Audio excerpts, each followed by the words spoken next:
और अब 40,000 रुपए तक महंगा हो गया है सोना चांदी। अचानक क्यों बढ़े हैं दाम? पिछले 5 दिनों से रिकॉर्ड गिरावट के बाद अब क्यों दाम बढ़े, सब कुछ आपको विस्तार से बताएंगे। नमस्कार, न्यूज़ 18 का डिजिटल प्लेटफॉर्म आप देख रहे हैं और मैं हूं ऋतु सिंह। तो 3 फरवरी को सोने चांदी की कीमतों में उछाल देखा गया है। भारत और अमेरिका के बीच ट्रेड डील पर बनी सहमति से जोड़कर इसे देखा जा रहा है। इससे पहले चांदी 4,20,000 रुपए प्रति किलो के अपने रिकॉर्ड हाई से करीब 2 लाख रुपए तक टूट के कगार पर पहुंच गई थी, जबकि सोना भी 1.93 लाख रुपए प्रति 10 ग्राम से गिरकर 1,43,000 रुपए के करीब आ गया। अब 3 फरवरी यानी कि आज के दिन सोने चांदी की कीमतें चढ़ी हैं, यानी बढ़ गई हैं और अब भी निवेशकों की नजर इस पर बनी हुई है। 29 जनवरी को रिकॉर्ड हाई पर पहुंचने के बाद से सोने चांदी के दाम में गिरावट लगातार देखी जा रही थी। चांदी में तो ये अब तक की सबसे बड़ी गिरावट बताई गई। 2 फरवरी सोमवार को ही कारोबार के दौरान वायदा बाजार में 3 बार लोअर सर्किट लगा था, जबकि बजट वाले दिन यानी 1 फरवरी को भी इसमें 3 बार लोअर सर्किट लगा। अब एक बार फिर इसमें तेजी दिख रही है। मंगलवार को कारोबार के दौरान सोने चांदी की कीमत में उतार चढ़ाव का दौर जारी है। दोपहर बाद करीब 5:30 बजे मार्च डिलीवरी वाली चांदी 28,139 रुपए बढ़कर 2,64,040 रुपए प्रति किलो के पार पहुंच गई। इससे पहले शाम 3 बजे चांदी की कीमत 29,621 रुपए बढ़कर 2,65,882 रुपए प्रति किलो पर थी। अब ऐसे में 1 घंटे में चांदी की कीमत में कुछ गिरावट तो आई, तो वहीं दूसरी ओर अप्रैल डिलीवरी वाले सोने का भाव 7,809 रुपए बढ़कर 1,51,800 रुपए प्रति 10 ग्राम पर पहुंचा। करीब इसके 1.5 घंटे पहले सोने की कीमत 7,954 रुपए तक चढ़कर 1,51,945 रुपए प्रति 10 ग्राम के पार पहुंच गई थी। तो बीते कुछ दिनों से सोने और चांदी की कीमतों में लगातार गिरावट देखी जा रही थी, लेकिन मंगलवार को इस ट्रेंड पर ब्रेक लगा। मल्टी कमोडिटी एक्सचेंज यानी एमसीएक्स पर वायदा कारोबार शुरू होते ही दोनों कीमती धातुओं में तूफानी तेजी दर्ज की गई। निवेशकों की मजबूत खरीदारी के चलते बाजार खुलते ही कीमतों में बड़ा उछाल देखने को मिला। चांदी में एक झटके में 21,000 की तेजी। सप्ताह के दूसरे कारोबारी दिन एमसीएक्स पर 5 मार्च एक्सपायरी वाली चांदी के वायदा भाव में शानदार उछाल आया। सोमवार को 2,36,261 रुपए प्रति किलोग्राम पर यह बंद हुई।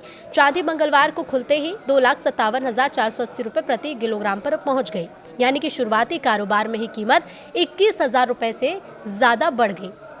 हालांकि इस तेजी के बावजूद चांदी अभी अपने ऑल टाइम हाई से काफी नीचे है।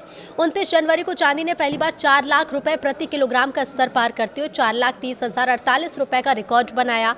इस हिसाब से मौजूदा कीमत अभी भी करीब 1,62,500 रुपए कम है। सोने की कीमतों में भी जबरदस्त उछाल, चांदी के साथ साथ सोने ने भी मजबूत वापसी की है। सोमवार को एमसीएक्स पर 1,43,991 रुपए प्रति 10 ग्राम पर बंद हुआ सोना मंगलवार को शुरुआती कारोबार में बढ़कर 1,49,485 रुपए पहुंच गया, यानी 24 कैरेट सोना करीब 5,494 रुपए महंगा हो गया। फिर भी सोना अपने लाइफ टाइम हाई से काफी सस्ता बना है। 2 अप्रैल एक्सपायरी वाले गोल्ड ने 29 जनवरी को 1,93,096 रुपए का उच्चतम स्तर छुआ था। मौजूदा भाव इस रिकॉर्ड से लगभग 43,600 रुपए कम है और गिरावट के बाद बाजार में रिकवरी के संकेत हैं। जानकारों का ये मानना है कि हालिया गिरावट के बाद निवेशकों ने निचले स्तर पर खरीदारी शुरू की है, जिससे कीमतों में तेज उछाल आया है। कीमती धातुओं में इस तरह की तेजी अक्सर बाजार में नए ट्रेंड की तरफ इशारा करती है। सोना और चांदी को पारंपरिक रूप से सुरक्षित निवेश भी माना जाता है।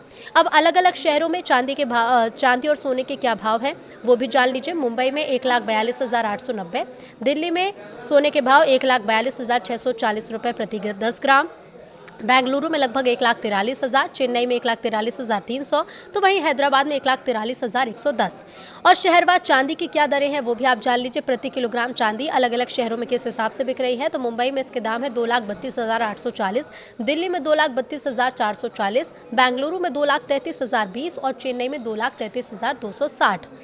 पिछले 2 कारोबारी सत्रों में तेज गिरावट के बाद आज सोने और चांदी के भाव में काफी रिकवरी आई। इसकी वजह यह है कि ट्रेडर्स ने अमेरिकी रोजगार के आंकड़े नहीं आने, अमेरिकी शटडाउन से जुड़ी अनिश्चितता और फेडरल रिजर्व की नीति को लेकर बदलती उम्मीदों के बीच अपनी पोजीशन का दोबारा से असेसमेंट किया। बाजार के जानकारों के मुताबिक सोने और चांदी में रिकवरी की मुख्य वजह फंडामेंटल में किसी नए बदलाव की बजाय पोजीशन अनवाइंडिंग और टेक्निकल रिकवरी रही। चूंकि अमेरिकी शटडाउन के चलते जनवरी में अमेरिकी रोजगार से जुड़ी रिपोर्ट नहीं आई, तो मार्केट को नए आर्थिक संकेत नहीं मिले और ट्रेडिंग ज्यादातर हेडलाइंस और पोजीशनिंग फ्लो पर निर्भर रही। इसके अलावा अमेरिकी डॉलर की मजबूती ने भी गोल्ड पर दबाव बनाया। अमेरिकी डॉलर को पॉजिटिव इकोनॉमिक आंकड़ों और फेड नीति को लेकर बदलती उम्मीदों से सपोर्ट मिला। आमतौर पर डॉलर की मजबूती से गोल्ड पर दबाव पड़ता है, क्योंकि इससे अमेरिका से बाहर के खरीदारों के लिए महंगा हो जाता है। लेकिन मैक्रो लेवल पर व्यापक अनिश्चितता के चलते ये असर संतुलित हो गया। वहीं फेडरल रिजर्व की बात करें तो निवेशकों को इस साल 2026 में फेडरल रिजर्व में कम से कम 2 बार ब्याज दरों में कटौती के ऐलान की उम्मीद है। इससे गोल्ड को सपोर्ट मिलता है, क्योंकि इस पर कोई ब्याज नहीं मिलता। अब इसके अलावा कमोडिटी मार्केट की नज़र भारत और अमेरिका के बीच हुई ट्रेड डील पर भी है। लेकिन गोल्ड को लेकर क्या स्थिति है, तो देखिए, एक्सपर्ट्स का ये मानना है कि गोल्ड की हालिया गिरावट इसके तेजी के रुझान के समाप्त होने के संकेत नहीं है। उन्होंने कहा है कि जो गिरावट आई थी वो सिर्फ अत्यधिक पोजिशनिंग और स्पेकुलेटिव एक्टिविटी के चलते थी, ना कि किसी फंडामेंटल वजह के। उन्होंने उम्मीद जताई है कि साल 2026 में गोल्ड अपने हालिया फ्यूचर्स हाई 5,645 प्रति औंस के लेवल को पार कर जाएगा, लेकिन उतार चढ़ाव बना रह सकता है।